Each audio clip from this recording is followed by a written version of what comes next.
The Shadow, digno de imitar.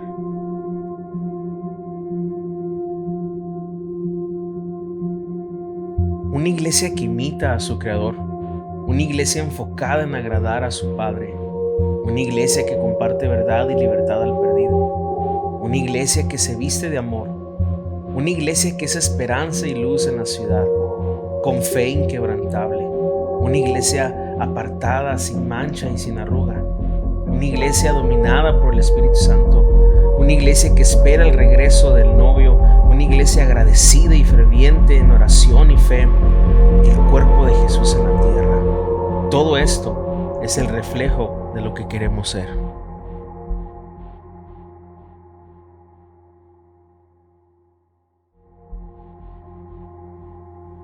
Le damos un aplauso a Jesús en esta tarde ya. Todos sean bienvenidos a este hermoso domingo por la tarde, nuestra tercera reunión. Bienvenidos a todos los que nos están viendo en vivo por Facebook. Estamos contentos de estar acá. Hemos tenido 2 reuniones muy especiales. Dios ha estado hablando en nuestras vidas y estamos seguros que Dios va a hablarnos también el día de hoy. Algo que celebramos mucho como iglesia, como familia, es cuando personas nos visitan por primera vez o quizá su segunda ocasión. Si ese es tu caso, ahí donde tú estás, solamente levanta tu mano, queremos identificarte. Si tú nos visitas hoy, bienvenido, bienvenido. ¿Quién más por acá? Bienvenidos, bienvenido. Bienvenidos también acá, bienvenido. ¿Alguien más que nos visite de este lado por primera vez? Bienvenido acá. Qué bueno que estás acá con nosotros. Bienvenidos también a ustedes. Qué bueno que nos visitan el día de hoy. Les damos un fuerte aplauso. Hoy nos visitan muchas personas y eso nos pone muy contentos, de verdad. Es una bendición para nosotros recibirlos hoy. Y como iglesia queremos decirles algo. No queremos algo de ustedes, queremos algo para ustedes. Queremos que se encuentren con el amor de Jesús a través de su palabra, pero también a través de la iglesia, que es la familia de Dios. Así que siéntanse en casa. Quiero decirles que al final de la reunión pueden pasar por un café gratis de nuestra cafetería. Es un café hecho con mucho amor. Y siempre que alguien nos visita, le damos una cortesía de café, así que estoy seguro que te va a gustar mucho. Y bien, también estamos contentos porque, como ya lo anunció el pastor Isra, estamos por estrenar nuevos horarios. Él ya explicó cuáles son los motivos. No es de que me voy a extender más en la predicación, no es por eso. Es porque queremos tener un poco más de tiempo para estar más listos para la siguiente reunión y poder tener también un tiempo de convivencia con las personas que se quedan aquí en el lobby, poder tomar un café con ellos y hablarles de Jesús también. Entonces hay un equipo de oración también que siempre está orando ahí atrás los domingos y queremos que ese tiempo no se corte, sino al contrario, si alguien trae una necesidad, que podamos extendernos un poco más para eso. Y esa es la razón y el motivo.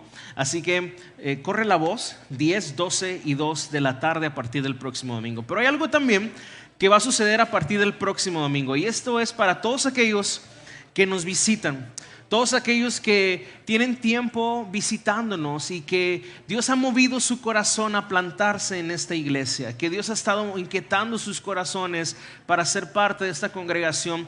Vamos a tener una clase que se llama Origen, y en Origen vamos a ver las cosas esenciales de la fe cristiana, pero también vamos a ver la visión y la misión de esta iglesia, cómo está estructurada Avivamiento de Amor. Vamos a ver un poquito de la historia de la iglesia también, de nuestra doctrina, de nuestra cultura también. Así que si tú estás siendo movido por Dios a ser parte de esta iglesia, no te puedes perder Origen, que inicia a partir del próximo domingo 12 de junio. Esta clase, escucha bien esto, va a ser impartida a las 9 de la mañana. Solamente son 4 domingos, son 4 sesiones, son 4 domingos a las 9 de la mañana. Esta clase no dura más de 40 minutos. Estamos entre 30 y 40 minutos que va a durar esta clase. Y al finalizar la clase, tú vas a poder integrarte a la reunión de las 10, si así lo deseas, tomarte un café o desayunar aquí en cafetería para estar listo para la reunión de las 10. Si tú tienes hijos pequeños, va a haber cuidado de niños para que tú puedas estar en la clase y tomarla con toda tranquilidad. Así que te animamos a que tomes Origen. Al final de la reunión va a haber una mesa allá afuera donde tú puedes registrarte. Si tú quieres ser parte de esto, regístrate para que conozcas más acerca de la doctrina de la iglesia y la cultura de la iglesia. Muy bien, ¿qué les parece si entramos el día de hoy a nuestra serie que ya tenemos algunas semanas. Esta serie se llama Dechado. Y sé que es una palabra rara, extraña, que a lo mejor puede causar cierta confusión. Y es por eso que te explico lo que significa dechado. Dechado es una palabra del latín que significa ejemplo, prototipo. Entonces, esta serie está basada en la primera carta a los tesalonicenses. Y la iglesia de Tesalónica se convirtió en el ejemplo y prototipo para la iglesia de esos tiempos. Fue una iglesia muy especial porque con fe, amor y obras demostraron que fueron una iglesia sólida, que fue ejemplo para mucha gente y hasta el día de hoy en el siglo XXI sigue siendo ejemplo para nosotros. Entonces vale la pena observar con atención, dedicar tiempo para observar qué Dios hizo con ellos, qué virtudes habían ellos que podemos imitar y orar para que Dios nos las dé, para que también podamos ser una iglesia como la iglesia de Tesalónica. Así que eso es lo que hemos estado estudiando estas semanas. El día de hoy vamos a entrar al capítulo 3, así que acompáñame por favor. Primera de Tesalonicenses capítulo 3, y vamos a leer solamente 10 versos, el verso 1 al verso 10, y después oramos para que Dios sea el que nos hable en esta mañana. Voy a leer la versión Nueva Traducción Viviente, que es casi siempre la versión que utilizamos aquí en casa por la cuestión del lenguaje que es más práctico y entendible. Así que Primera de Tesalonicenses capítulo 3 verso 1 igual va a aparecer en pantalla para que nos acompañes con la lectura. Y dice la palabra de Dios así: por último, cuando ya no pudimos soportarlo más, decidimos quedarnos solos en Atenas y enviamos a Timoteo para que los visitara. Él es hermano nuestro y colaborador de Dios en la proclamación de la buena noticia de Cristo. Lo enviamos a ustedes para que los fortaleciera, los alentara en su fe y los ayudara a no ser perturbados por las dificultades que atravesaban. Pero ustedes saben que estamos destinados a pasar por tales dificultades. Aun cuando estamos con ustedes, les advertimos que las dificultades pronto llegarían. Y así sucedió, como bien saben. Por esta razón, cuando ya no pude más, envié a Timoteo para averiguar si la fe de ustedes seguía firme. Tenía miedo de que el tentador los hubiera vencido y que nuestro trabajo hubiera sido en vano. Pero ahora Timoteo acaba de regresar y nos trajo buenas noticias acerca de la fe y el amor de ustedes. Nos contó que siempre recuerdan nuestra visita con alegría y que desean vernos tanto como nosotros deseamos verlos a ustedes. Así que, amados hermanos, en medio de nuestras dificultades y sufrimientos, hemos sido muy animados porque han permanecido firmes en la fe. Nos reaviva saber que están firmes en el Señor. ¿Cuánto le agradecemos a Dios por ustedes? Gracias a ustedes tenemos gran alegría cuando entramos en la presencia de Dios. Y el último verso dice: día y noche oramos con fervor por ustedes, pidiéndole a Dios que nos permita volverlos a ver y completar lo que falte en su fe. Vamos a orar. Padre, gracias te damos. Es por ti que podemos estar aquí, pero también es para ti, Señor, que estamos aquí. Estoy creyendo y dependiendo de tu gracia y del poder que tiene tu palabra para transformar vidas, corazones y mentes.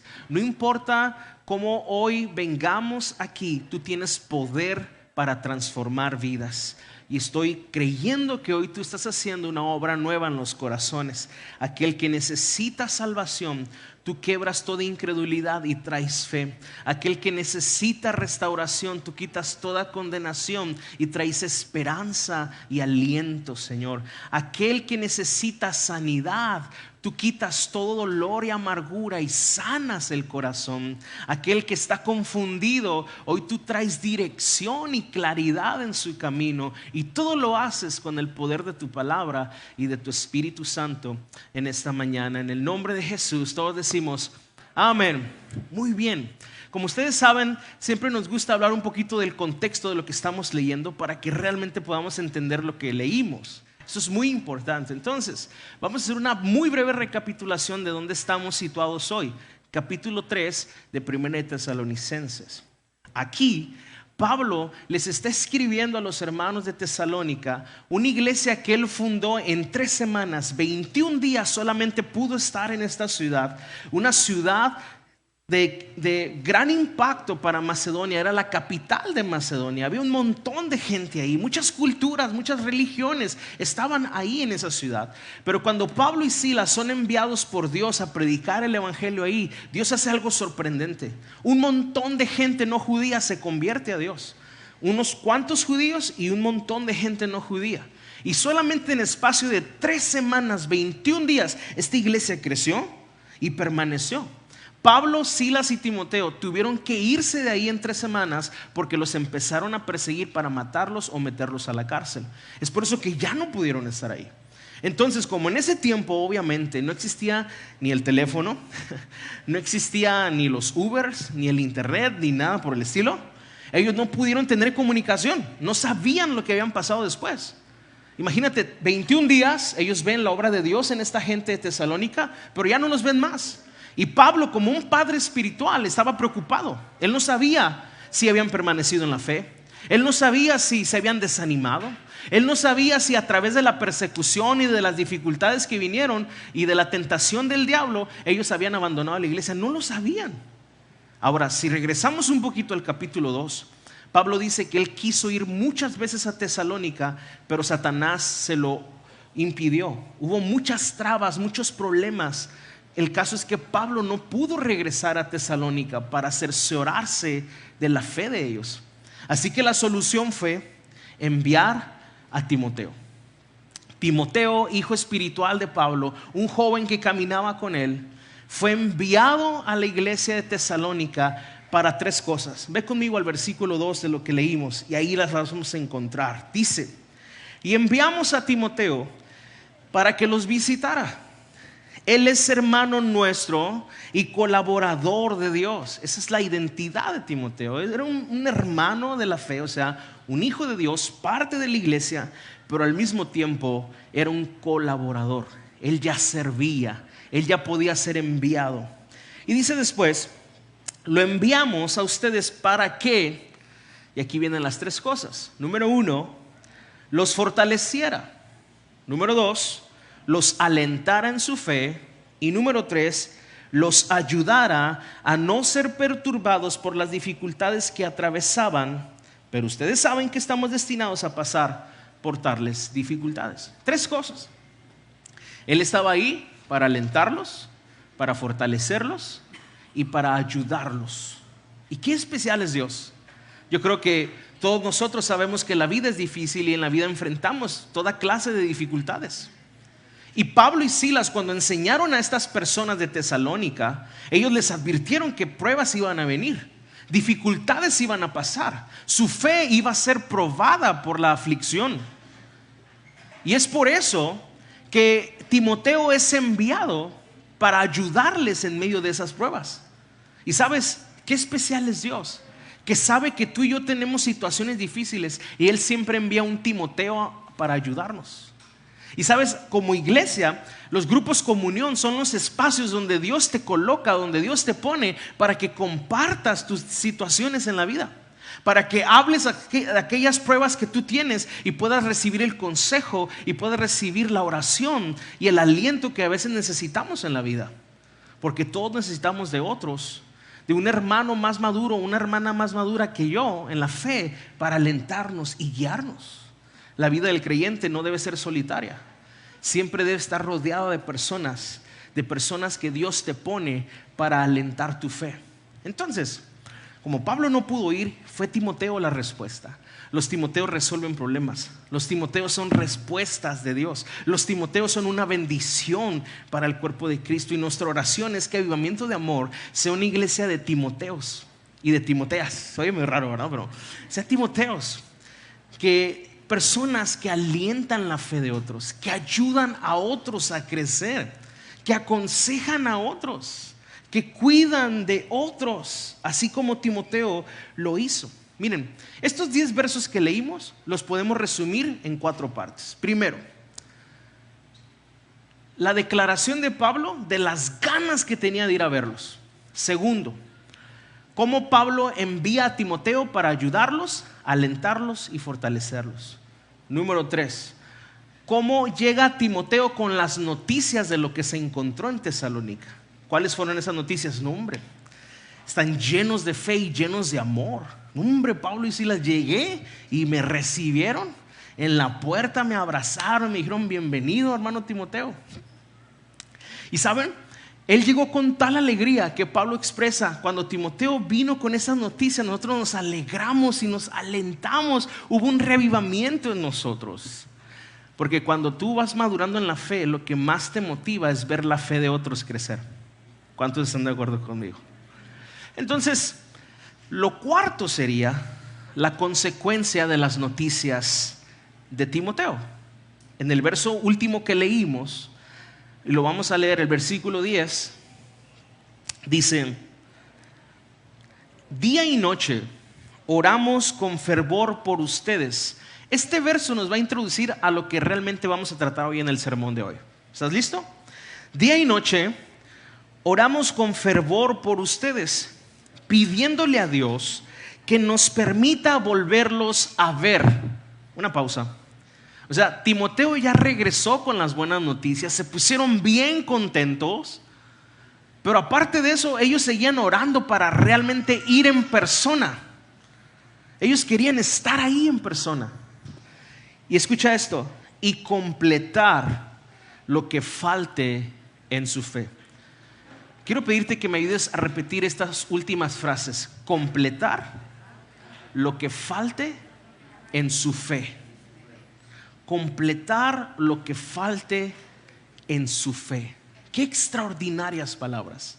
O sea, Pablo recibe buenas noticias, Timoteo llega con un buen informe. No es como que Timoteo llegó con un montón de quejas.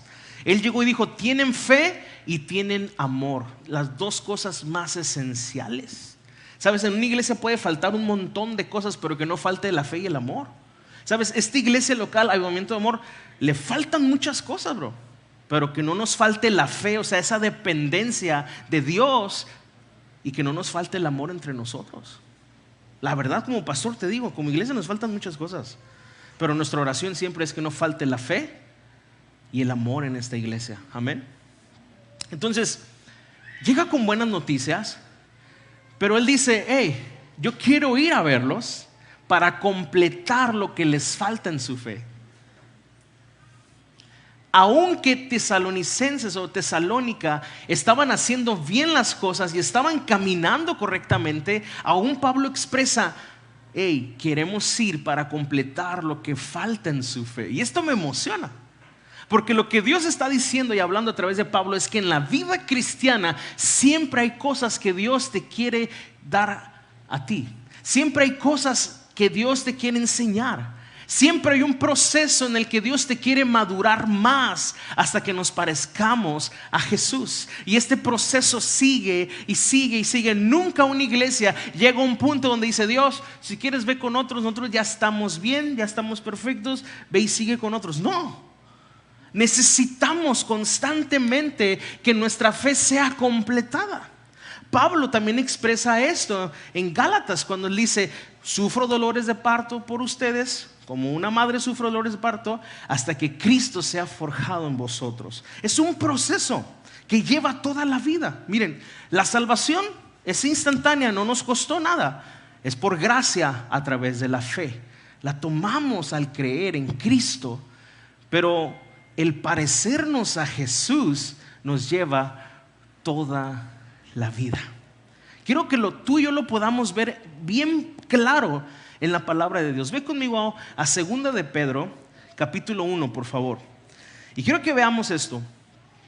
Quiero que te imagines unos escalones ascendentes, como si fuera algo piramidal, algo en lo que Dios nos quiere llevar hacia arriba en nuestra madurez cristiana, en ese completar nuestra fe.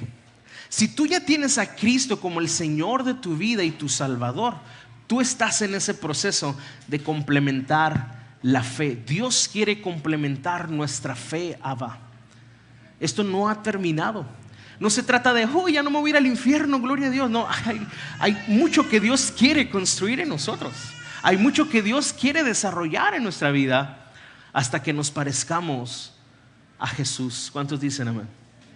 Entonces ahí en 2 de Pedro, fíjate bien, va a aparecer también en pantalla capítulo 1 y vamos a leer el versículo 5. ¿Estás conmigo? Dice: en vista de todo esto, esfuércense al máximo por responder a las promesas de Dios. Y fíjate, aquí está el concepto: complementando su fe. ¿Recuerda lo que dijo Pablo? Completar su fe. Y ahora Pedro está diciendo: ustedes esfuércense para completar su fe. Y vamos a ver un listado de 7 cosas que nuestra fe necesita para estar completa. ¿Estás listo? Quiero hacer una pausa antes de entrar a estas 7 cosas. Quiero repetirte bien esto. No se trata de añadirle a tu salvación. Esa fue obtenida por Cristo en la cruz del Calvario y costó su sangre por ti y por mí. Amén. Pero una vez que tú ya eres salvo, el Señor desea completar tu fe, llevarte a una madurez en la que tú y yo cooperamos con Dios en esto. En la salvación yo no coopero con Dios. Él murió por mí. Él me dio de su gracia. Él trajo a su Espíritu Santo a mi vida. Él puso la fe en mí. Nosotros no obtenemos la salvación por métodos humanos. ¿Estás de acuerdo conmigo eso? Dios vino a nuestra vida. Pero en la santificación, en este proceso de madurez, tú y yo sí cooperamos con Dios. Por eso dice Pedro aquí: hey, completen su fe. Y número 1 de las 7 cosas, voy rápido: con abundante provisión de excelencia moral. ¿Qué es la excelencia moral? Vamos, la versión Reina Valera, que es la que casi todos tenemos ahí, dice virtud. Añádanle a su fe virtud. La versión Nueva Traducción Viviente, que es la que estoy leyendo, traduce virtud como excelencia moral. Y no es otra cosa más que lo que yo digo creer, le pongo palabras y le pongo acciones. ¿Sí? Si yo digo creer en Dios y que Dios es un Dios santo y perfecto y digno de toda gloria, entonces con mi vida y con mi actitud empiezo a comportarme en dirección de lo que yo digo creer y confesar. La excelencia moral es que nuestros hábitos empiezan a cambiar. Por eso la Biblia dice: el que hurtaba ya no hurte más, el que mentía ya no mienta, porque hay un cambio en nuestra vida moral también cuando venimos a Cristo. ¿Estamos de acuerdo? Entonces, lo primero que se le añade a nuestra fe es esa conducta que va en dirección a lo que decimos creer y confesar. Lo segundo, si observamos bien, dice: a la excelencia moral con conocimiento. Lo segundo que se le añade a la fe, el segundo escalón en nuestra madurez, es conocimiento. Conocimiento de la palabra de Dios, conocimiento de quién es Dios, o sea, nuestra teología. Sé que esa palabra a veces suena como extraña y como, no, la teología no me gusta o es para religiosos. No, teología no es otra cosa más que el conocimiento de Dios. ¿Y cómo vas a conocer a Dios? Por medio de su palabra. Y esto es muy importante, porque si no conocemos quién es Dios a través de las Escrituras, no vamos a saber qué es lo que Dios espera de nosotros. Y la Biblia dice que el pueblo de Dios se perdió porque le faltó fe. No, ¿verdad? Porque le faltó amor, tampoco. Porque le faltó ¿qué? Conocimiento. El enemigo que tú y yo tenemos, Satanás, es padre de mentira, es mentiroso. Y si la iglesia no tiene conocimiento, ¿sabes qué va a pasar? La iglesia va a ser constantemente engañada por el diablo. Es por eso que el conocimiento es tan importante. En esta casa hemos dicho que el conocimiento es muy importante. No lo es todo. Es el segundo escalón, según lo que estamos leyendo en Pedro. Pero es importante. Después dice: al conocimiento, control propio. O sea, autodisciplina, dominio propio. Lo que tú conoces de Dios, la palabra que tiene poder y que da conocimiento y entendimiento al hombre, debe de desembocar en una vida que tiene dominio propio, que controla sus deseos y pasiones carnales. Esto tiene una connotación totalmente de pureza sexual, Una persona que dice conocer a Dios y está conociendo a Dios a través de las Escrituras se muestra en su vida de cómo controla esos impulsos carnales. En otras palabras, si tú eres un hombre o una mujer soltero o soltera, tú debes de saber que Dios quiere que tengas relaciones sexuales solo hasta que te cases, porque de otra manera estarías en fornicación y eso es inmoralidad sexual. Si tú eres un hombre casado o una mujer casada, debes de saber que Dios desea que tengas relaciones sexuales solamente en el matrimonio con tu esposo o con tu esposa. Fuera de ahí se llama adulterio y es inmoralidad sexual. Y alguien que está conociendo a Dios es alguien que empieza a desarrollar en su vida el dominio propio. ¿Ves los escalones en la madurez donde Dios quiere irnos llevando? Y después dice, al control propio, perseverancia, esa persistencia, esa fidelidad, esa constancia que a pesar de las pruebas y de las luchas puedas permanecer firme en Dios, mostrando fidelidad a Dios. Estos escalones también se pueden ver como eslabones que uno depende del otro. No puedes tener uno sin el otro. A la fe se le añade virtud, a la virtud conocimiento, al conocimiento dominio propio, al dominio propio perseverancia, y dice también a la perseverancia sumisión a Dios. Esto es bien importante, habla de nuestra adoración a Dios. Yo estoy bien contento por lo que está sucediendo en los grupos comunión de mujeres. ¿Cuántas mujeres están en grupos comunión aquí? Bueno, yo no estoy en uno, obviamente, pero mi esposa sí. Y todos los martes llega bien contenta y emocionada y me cuenta la clase, ¿sí? Me cuenta lo que vieron. Y este martes pasado trataron un tema que ella me decía, ayúdame a orar porque está un poquito fuerte lo que vamos a hablar. Está un poquito fuerte la palabra que vamos a utilizar y es la palabra esclavo. Porque la clase trató de sumisión a Dios, pero vernos como un esclavo de Cristo. Y yo sé que la palabra esclavo siempre tiene una connotación negativa, ¿no? Sobre todo si tú conoces un poquito de la historia universal o un poquito del tiempo del Imperio Romano y cómo trataban a los esclavos. El esclavo no era dueño ni de su tiempo, ni de su cuerpo, ni de su ropa, ni de nada. El esclavo era posesión del amo completamente. Y la Biblia habla de nosotros ser esclavos de Cristo. De hecho, la palabra siervo es sinónimo de la palabra esclavo. Obviamente nos gusta más la palabra siervo porque la palabra esclavo es como que, espérame, ¿cómo que un esclavo? Pero la Biblia dice que nosotros somos esclavos por amor. Ya no nos pertenecemos a nosotros mismos, le pertenecemos a aquel que nos salvó y nos libró. Somos suyos. ¿Cuántos dicen amén? Entonces somos esclavos por voluntad propia. Somos esclavos por amor, nos sometemos. Y hay toda una enseñanza acerca de esto, lo cual no es el tema de hoy, lo cual está buenísimo, pero no es el tema de hoy. El caso es que somos esclavos por amor, porque el esclavo debe tener una rendición completa a su Señor. Y en este punto de la escalera o de la ascensión en madurez, tú vas entendiendo que todo se trata de Él y es para Él. Existes, vives y respiras y te mueves para la gloria de Dios. Pero no puedes llegar a ese entendimiento sin el conocimiento de quién es Dios y qué es lo que Dios quiere para nosotros. Es por eso que es ascendente. Después de esto, de nuestra sumisión a Dios, dice a la sumisión a Dios con afecto fraternal. Me encanta que en la cúspide de esta cadena de ascensión en madurez está el amor que cubre multitud de errores, y en este caso en especial el afecto fraternal. ¿Qué es el afecto fraternal? Es esa clase de trato que nos damos los hermanos, esa amabilidad, esa cortesía, es ese trato amable con bondad que nos damos en casa, que debe estar siempre presente en la iglesia. Esa bienvenida que nos damos con alegría y con una sinceridad de corazón. Un Dios te bendiga sincero, no de mentiras. Dios te bendiga, no, o sea, de verdad. Y por último, si lees conmigo ahí, dice, y el afecto fraternal con amor por todos. La cúspide de este camino ascendente es el amor.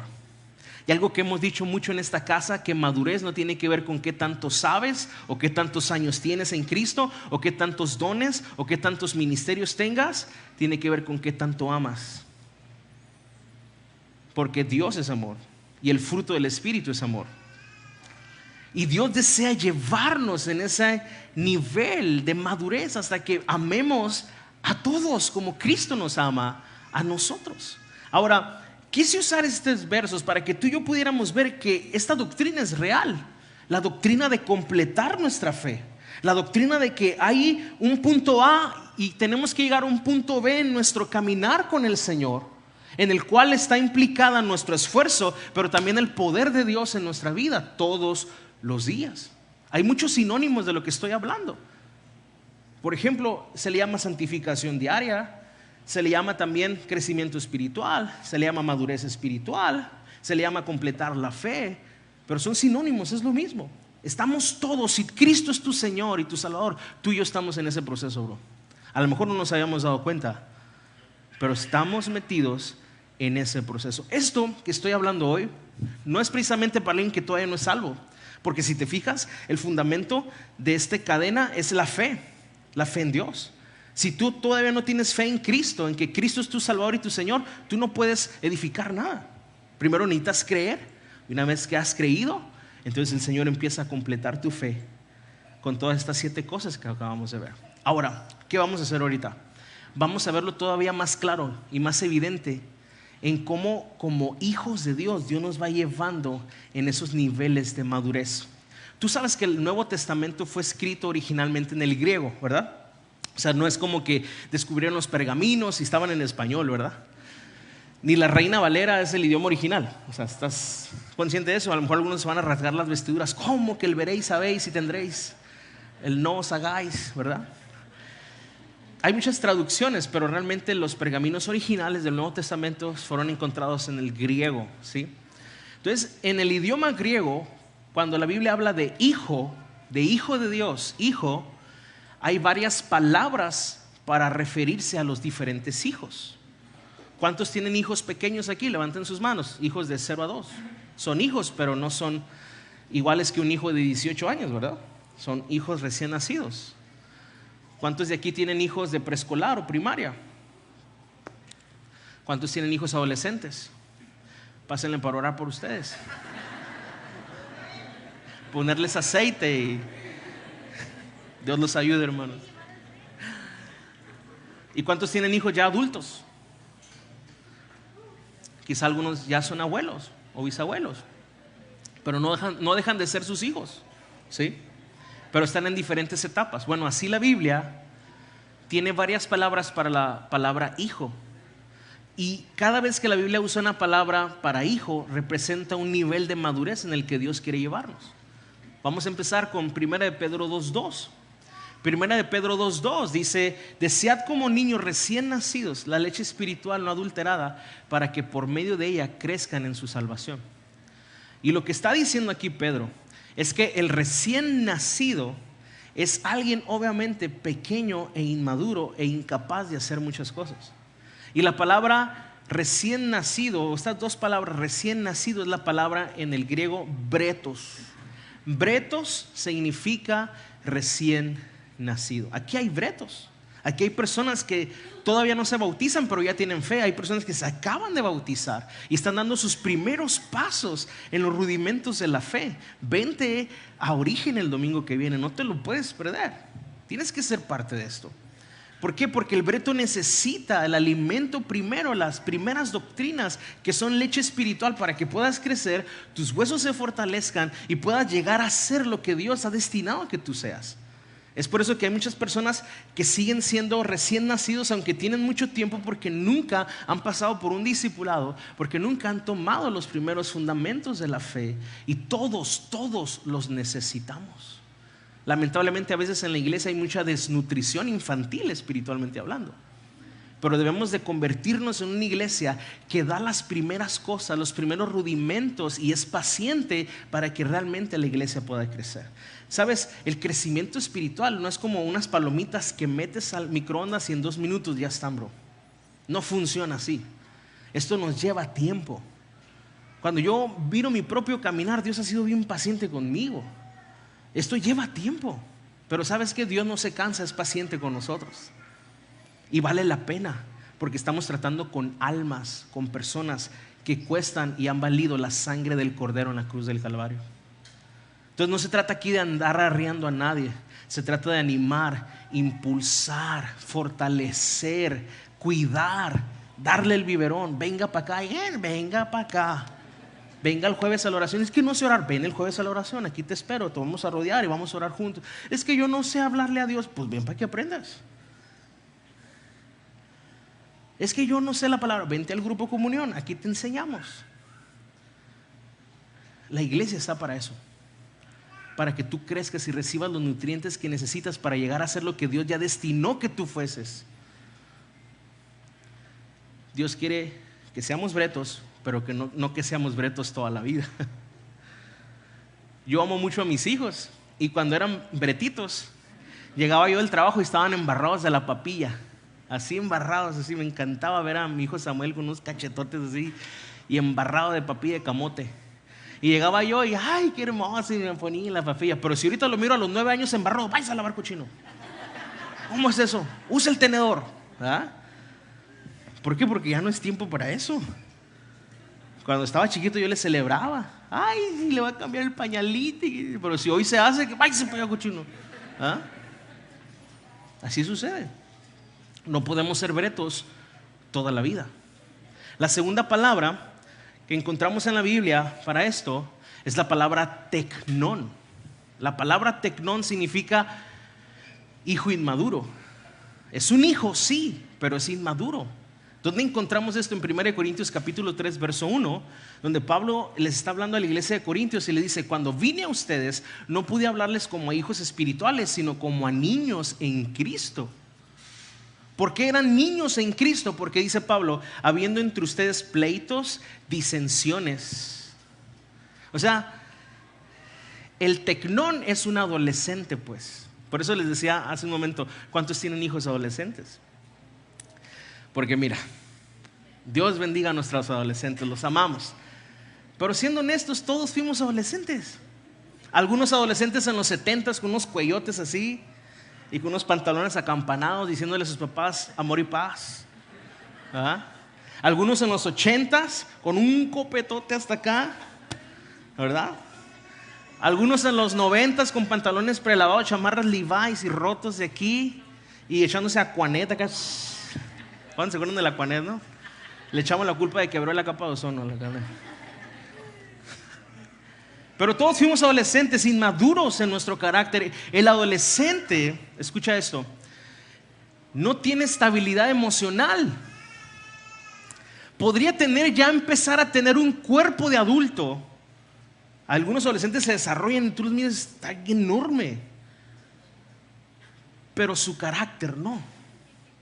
Y espiritualmente hablando, escucha esto, los dones no son dados, pero el carácter se desarrolla. Y hay una gran diferencia. Entonces, el adolescente tiene un espíritu muy crítico. El adolescente dice, ay, mi papá no sabe nada. Yo por eso ni le digo nada, porque no entiende mi papá ni mi mamá, ¿no?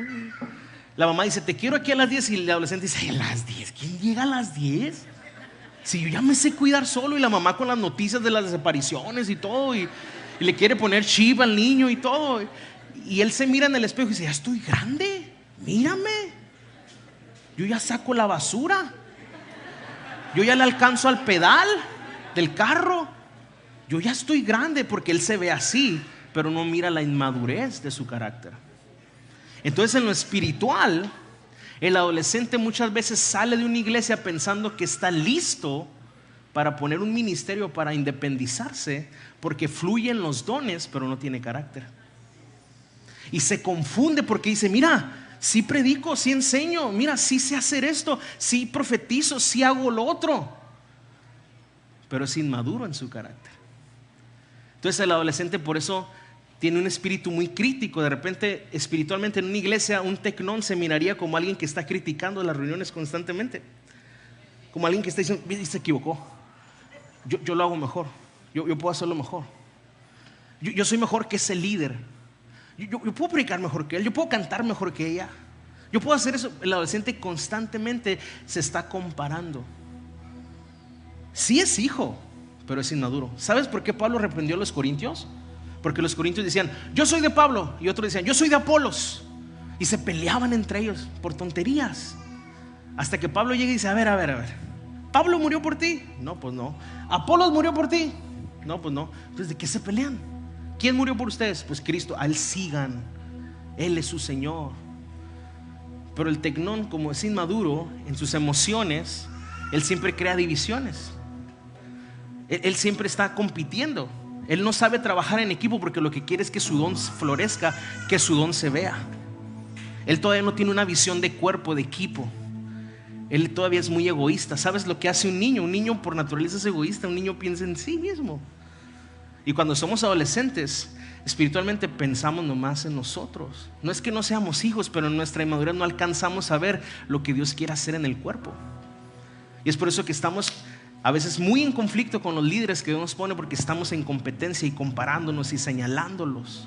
Digo, esto no pasa aquí, pasa en otras partes, pero me dijeron que les dijera para cuidarnos de eso. Pero les digo una cosa, hermanos, Dios ha sido bien paciente conmigo, porque yo he sido un tecnón y a veces pienso que todavía lo soy. Sabes, un tecnón no sabe lidiar con la presión. Un tecnón cuando está bajo presión explota.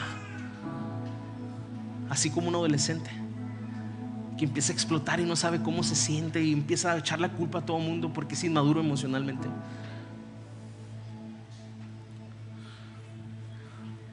Un tecnón no sabe lidiar con la crítica. La crítica lo aplasta o lo llena de motivos de venganza. Rápido quiere sacar la espada para mochar las orejas. Tú quieres saber si eres un tecnón. ¿Cómo lidias con la presión de la vida? ¿Cómo lidias con las críticas? Pero también cómo lidias con las vanaglorias y las lisonjas en tu vida. Cuando alguien te está adulando, ¿cómo lidias con eso? El adolescente, el tecnón, cuando alguien lo adula, ya anda en las nubes. Ya nadie lo puede tocar. Él es el mejor. Y lo único que está demostrando es nuestra falta de carácter. Si hay don, si hay talento, lo que no hay es carácter.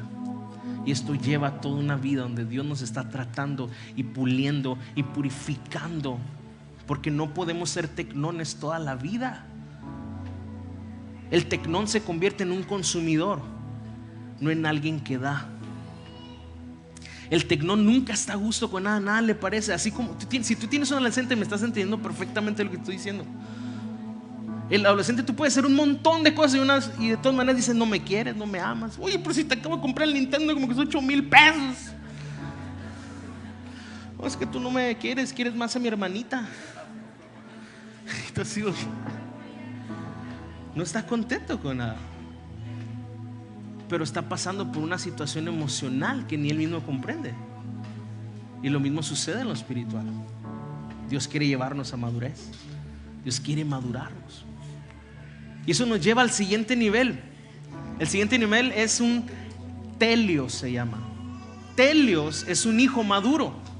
Es la clase de hijo que un papá ya puede confiar en él de tal manera de decirle, ¿sabes qué, mijo? Aquí están las llaves de la casa, aquí están las llaves del carro, tu mamá y yo nos vamos a ir a Ensenada una semana. Ay, espero ese tiempo, padre. Acelera los tiempos. No, ¿verdad? El telio es un hijo que ha sido probado y que ya puedes cargar responsabilidad sobre él. Romanos 8:14 dice, porque todos los que son guiados por el Espíritu de Dios, estos son hijos de Dios. La palabra hijos ahí es telios. Él ya no es movido por sus emociones, él es guiado por el Espíritu. Timoteo, del que hablamos al principio de esta enseñanza, era un telio. Era alguien que fue enviado a animar, a cuidar, a levantar y ayudar. Eso hacen los telios. Los telios han entendido que no se trata de ellos, se trata de Dios y de las personas. Gálatas capítulo 4 tiene una figura hermosa, una fotografía hermosa de esto. En Gálatas 4 dice que mientras el hijo, el heredero es pequeño, en nada difiere del esclavo. ¿Qué significa esto? Que en la antigüedad los hombres de dinero enviaban a sus hijos con un coach, por así decirlo. En este tiempo sería un coach.